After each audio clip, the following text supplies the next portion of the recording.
السلام علیکم۔ بچے کالے اور بدصورت کیوں پیدا ہوتے ہیں؟ ایک دفعہ ایک شخص اپنی بیوی اور بچے کے ہمراہ حضرت عمر فاروق رضی اللہ تعالیٰ عنہ کے بارگاہ میں پیش ہوا۔ وہ شخص حضرت عمر فاروق رضی اللہ تعالیٰ عنہ سے کہنے لگا، اے وقت کے خلیفہ، میرا اور میری بیوی کا رنگ سرخ ہے۔ میری بیوی نے یہ بچہ پیدا کیا ہے، اس کا رنگ کالا کیوں ہے؟ مجھے تو ایسا لگتا ہے کہ یہ بچہ میرا نہیں ہے۔ میری بیوی نے کسی کے ساتھ بدکاری کی ہے، جس کی وجہ سے اس بچے کا رنگ ہم دونوں کے ساتھ نہیں ملتا۔ وہ شخص بار بار اپنی بیوی پر الزام تراشی کر رہا تھا۔ بیوی نے روتے ہوئے حضرت عمر فاروق رضی اللہ تعالیٰ عنہ سے کہا، اے امیر المؤمنین، میں سچ بول رہی ہوں، میں نے کبھی بھی امانت میں خیانت نہیں کی ہے۔ یہ میرا خاوند ہے اور یہ بچہ اسی کا ہے۔ میں نے ہر وقت اپنے شوہر کے ساتھ وفاداری کی ہے۔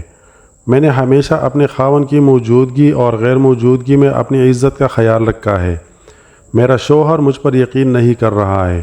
شوہر نے کہا، اے امیر المؤمنین، میری بیوی جھوٹ بول رہی ہے، یہ بچہ میرا نہیں ہے، بچہ کسی اور کا ہے۔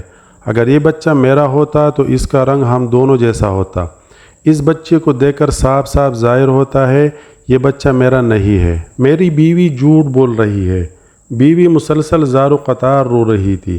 خاوند اپنی بیوی کے ایک بات سننے کو بھی تیار نہیں تھا۔ حضرت عمر فاروق رضی اللہ تعالیٰ عنہ نے سوچا کہ کیوں نہ اس معاملے میں داماد رسول حضرت علی شیر خدا سے مدد لی جائے۔ حضرت عمر رضی اللہ تعالیٰ عنہ خاوند، بیوی اور بچے کو ساتھ لے کر حضرت علی رضی اللہ تعالیٰ عنہ کے پاس تشریف لے گئے۔ انہوں نے حضرت علی رضی اللہ تعالیٰ عنہ کو سلام پیش کیا۔ حضرت علی رضی اللہ تعالیٰ عنہ نے سلام کا جواب دیا۔ حضرت علی رضی اللہ تعالیٰ عنہ نے دریافت کیا، اے عمر رضی اللہ تعالیٰ عنہ، کیسے آنا ہوا؟ حضرت عمر رضی اللہ تعالیٰ عنہ نے فرمایا، اے علی رضی اللہ تعالیٰ عنہ، ہم ایک مسئلہ پوچھنے کے لیے آپ کے پاس تشریف لائے ہیں۔ حضرت علی رضی اللہ تعالیٰ عنہ نے خاوند سے کہا، اے بندے، میں جو بھی کچھ پوچھوں گا تم نے اس کا جواب سچ سچ بتانا ہے۔ اس شخص نے کہا، ٹھیک ہے، پوچھئے، کیا پوچھنا چاہتے ہیں؟ حضرت علی رضی اللہ تعالیٰ عنہ نے پوچھا، اے اللہ کے بندے، جب تیری بیوی حالت حیض میں تھی، کیا تو نے اپنی بیوی کے ساتھ ہم بستری کی تھی؟ یہ سوال سن کر آدمی نے کچھ لمحے کے لیے خاموشی اختیار کی، پھر کہنے لگا، ہاں، یہ بات سچ ہے کہ میری بیوی حالت حیض میں تھی، تو میں نے اپنی بیوی کے ساتھ ہم بستری کی تھی۔ حضرت علی رضی اللہ تعالیٰ عنہ فرمانے لگے، اے بندے، یہ بچہ تمہارا ہی ہے، بلا وجہ اپنی بیوی پر الزام تراشی نہ کرو۔ جب تو نے بیوی کے ساتھ حیض کے دنوں میں ہم بستری کی تھی تو تیرا نقطہ تمہاری بیوی کے سیاہ خون کے ساتھ مل گیا، جس کی وجہ سے بچے کا رنگ سیاہ ہو گیا ہے۔ اگر تم بیوی کے ساتھ حالت حیض کے دنوں میں ہم بستری کرو گے تو بچے کالے اور بدصورت ہی پیدا ہوں گے۔ اے شخص، آج کے بعد یہ بات اپنے ذہن میں بٹھا لو کہ حدیث اور قرآن میں حیض کی حالت میں ہم بستری کرنا حرام اور سخت گناہ قرار دیا گیا ہے۔ اگر کوئی بندہ اس بات کا علم رکھتے ہوئے بھی اپنی بیوی کے ساتھ ہم بستری کرتا ہے، اللہ تعالیٰ ایسے بندے سے سخت ناراض ہو جاتا ہے اور وہ بندہ جلد ہی اللہ تعالیٰ کی سخت پکڑ میں آ جاتا ہے۔ اور اب ہم آپ کو بتاتے ہیں کہ معذور اور کمزور بچے کن گھروں میں جنم لیتے ہیں۔ مدینہ منورہ کا ایک واقعہ ہے کہ ایک خوبصورت اور جوان لڑکی کی شادی ایک بوڑھے آدمی کے ساتھ ہو گئی۔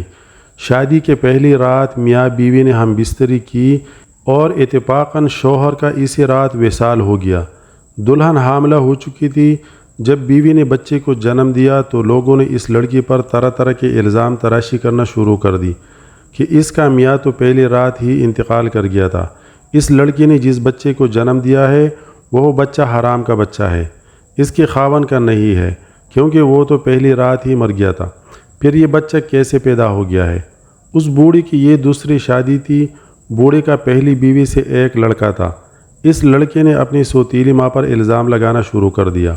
وہ کہنے لگا کہ اس عورت نے کسی کے ساتھ زنا کیا ہے، یہ بچہ میرے باپ کا نہیں ہے، یہ بچہ حرام کی اولاد ہے۔ یہ الزام میں پیش سوتیلا بیٹا تھا، کیونکہ وہ چاہتا تھا کہ کسی طرح دنیا والے یہ مان لے کہ یہ بچہ میرے والد کا نہیں ہے، بلکہ اس عورت کی حرام کاری کا نتیجہ ہے، تاکہ والد کی ساری وراثت کا حقدار میں ہی ٹھہروں، کہیں یہ بچہ میرا برابر کا شریک نہ ہو جائے۔ اس وجہ سے بوڑھی کے بڑے بیٹے نے اپنی سوتیلی ماں پر الزام تراشی کی کہ میرا باپ تو شادی کی پہلی رات ہی مر گیا تھا، تو یہ بچہ کہاں سے آ گیا؟ دیکھتے ہی دیکھتے وہ بچہ 4 سال کا ہو گیا اور چلتا چلتا یہ معاملہ بھی قاضی کی بارگاہ میں پہنچ گیا۔ اب بوڑھے کے بڑے بیٹے نے قاضی سے کہا، اے قاضی محترم، میرا باپ تو شادی کے پہلی رات ہی مر گیا تھا، یہ بچہ میرے باپ کا نہیں ہے۔ اس عورت سے پوچھا جائے کہ یہ بچہ کس کا ہے، میں اس بچے کو اپنا بھائی ماننے کو تیار نہیں ہوں۔ سوتیلا بیٹا کچھ گواہوں کو اپنے ساتھ لے کر آیا تھا، گواہوں نے بھی یہی کو گواہی دی کہ اس کا باپ تو پہلی رات ہی مر گیا تھا اور یہ بچہ اس کا بھائی نہیں ہے۔ یہ باتیں سن کر قاضی کو یقین ہو گیا کہ یہ بچہ اسی عورت کی بدچلنی کا نتیجہ ہے۔ چنانچہ قاضی صاحب فیصلہ کرنے ہی والے تھے کہ حضرت علی رضی اللہ تعالیٰ عنہ عدالت میں تشریف فرما ہوئے۔ جب حضرت علی رضی اللہ تعالیٰ عنہ نے یہ سارا قصہ سنا تو حضرت علی رضی اللہ تعالیٰ عنہ نے بڑے بیٹے سے سوال کیا، اے بچے، یہ دونوں میاں بیوی کتنا عرصہ اکٹھے رہے تھے، اور جس بچے کو تم اپنا بھائی ماننے کو تیار نہیں ہو وہ بچہ کہاں ہے؟ بڑے لڑکے نے جواب دیا، اے علی رضی اللہ تعالیٰ عنہ، وہ بچہ اس وقت ہمارے پاس نہیں ہے۔ حضرت علی رضی اللہ تعالیٰ عنہ نے کہا، تم کل اس بچے کو اپنے ہمراہ یہاں لانا، کل انشاءاللہ تعالیٰ تمہارا فیصلہ ہو جائے گا۔ اگلے دن وہ لڑکا اپنی سوتیلی بائی کو ساتھ لے کر آیا اور کہنے لگا، یا علی رضی اللہ تعالیٰ عنہ، یہی وہ بچہ ہے جس کو میں اپنا بھائی تسلیم نہیں کرتا ہوں۔ حضرت علی رضی اللہ تعالیٰ عنہ نے بچے کو دیکھا تو فرمانے لگے، میں ابھی آپ کا فیصلہ کر دیتا ہوں۔ حضرت علی رضی اللہ تعالیٰ عنہ نے کچھ اور بچوں کو بلایا اور ان سے فرمایا، جاؤ باہر جا کر کھیلنا شروع کر دو۔ چند لمحوں میں وہ بچوں نے آپس میں کھیلنا شروع کر دیا، ایک دوسرے کے ساتھ مستیاں کرنا شروع کر دی۔ حضرت علی رضی اللہ تعالیٰ عنہ نے بچوں کو کھیلتے ہوئے بڑے غور سے دیکھ رہے تھے۔ کچھ دیر کے بعد حضرت علی رضی اللہ تعالیٰ عنہ نے بچوں کو بلایا اور فرمانے لگے، سب بچے ایک جگہ پر بیٹھ جاؤ۔ سب بچے حضرت علی رضی اللہ تعالیٰ عنہ کے پاس آ کر بیٹھ گئے۔ اس کے بعد حضرت علی رضی اللہ تعالیٰ عنہ نے سب بچوں کو ایک ساتھ کھڑے ہونے کا حکم دیا تو سب بچے ایک ساتھ کھڑے ہو گئے۔ مولا علی رضی اللہ تعالیٰ عنہ نے ان بچوں کو بڑے غور سے دیکھ رہے تھے۔ حضرت علی رضی اللہ تعالیٰ عنہ نے دیکھا کہ یہ سب بچے بڑی آسانی سے کھیل رہے ہیں، بیٹھ رہے ہیں، کھڑے ہو رہے ہیں، ان کو کھیلنے میں، بیٹھنے اٹھنے میں کوئی دقت نہیں ہو رہی۔